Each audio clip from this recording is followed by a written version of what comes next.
కాకినాడ జిల్లాలోని శృంగధారలో కాల్పులు కలకలం రేపాయి. కాకూరు చంద్రయ్య భార్య కుమారిని వాతంగి గ్రామానికి చెందిన మల్లు మణికుమార్ నాటు తుపాకీతో కాల్చి పరారయ్యాడు. సంఘటనా స్థలానికి చేరుకున్న పోలీసులు క్షతగాత్రులను ప్రత్తిపాడు ప్రభుత్వ ఆసుపత్రికి తరలించారు. అక్రమ సంబంధం నేపథ్యంలోనే ఈ ఘటన జరిగిందని పోలీసులు భావిస్తున్నారు. ఈ ఘటనపై పోలీసులు కేసు నమోదు చేసి దర్యాప్తు చేస్తున్నారు.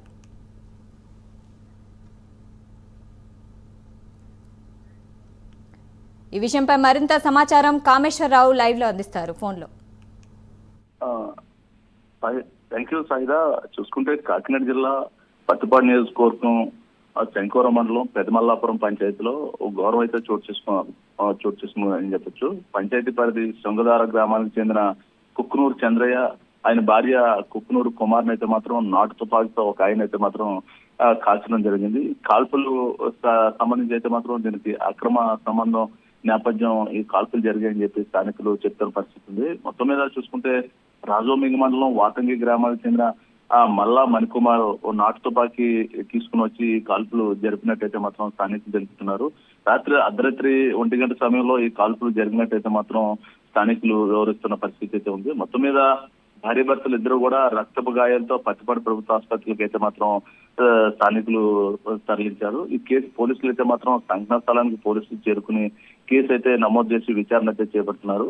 గత కొంతకాలంగా ఏదైతే ఉంటే చంద్రయ్య దానికి సంబంధించి మణికుమార్ మధ్య కొంత వారైతే నడుస్తుందని చెప్పి చెప్తున్న పరిస్థితి ఉంది, గ్రామస్తులు చెప్తున్న పరిస్థితి. మొత్తం మీద ఏదైనప్పుడు కూడా తారాస్థాయికి అయితే ఘర్షణలో తారాస్థాయికి చేరి రాత్రి 1 గంట సమయంలో ఏదైందో మణికుమార్ అని ఆయన తుపాకీ తెచ్చి ఇంట్లో చొరబడి తన భార్యని అంటే ఏదైతే ఉందో చంద్రని అయితే గురిపెట్టిన వెంటనే చంద్ర తప్పించుకోవడంతో తన భార్యని అయితే బుల్లెట్ తగిలిన పరిస్థితి ఉంది. మొత్తానికి ఇవన్నీ కూడా ఈ మొత్తం శృంగధార గ్రామంలో ఉదయం నుంచి కూడా ఒక విచార ఛాయలు అయితే అలుముకున్నాయి. రాత్రి 1 గంట నుంచి కూడా మొత్తం పోలీసులు రంగప్రవేశం చేసి మొత్తం కూడా ఇంచుమించుగా మొత్తం గ్రామస్తులందరూ కూడా విచారిస్తున్న పరిస్థితి ఉంది. మొత్తం మీద ఇది కోణంలో చూస్తే కనుక ఇది అక్రమ సంబంధించిన నేపథ్యం ఈ సంఘటన జరిగి ఉంటుందని స్థానికులు చెప్తున్న పరిస్థితి. మొత్తానికి ఏదైనప్పుడు కూడా పోలీసులు అయితే మాత్రం చేరుకుని మొత్తం విచారణ అయితే చేపడుతున్నారు. మరి కొద్దిసేపట్లో మొత్తం పూర్తి వివరాలు అయితే వెల్లడిస్తామని చెప్పేసి ఎవరైతే ఉన్నారో మణికుమార్ సంబంధించిన అతన్ని పట్టుకునే ప్రయత్నం అయితే మాత్రం ఒక బృందం అయితే ఏర్పాటు చేసాం. ఇప్పటికే బృందం అయితే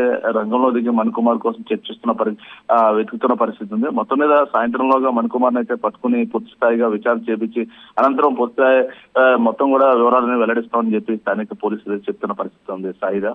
రైట్, థ్యాంక్ యూ కామేశ్వరరావు.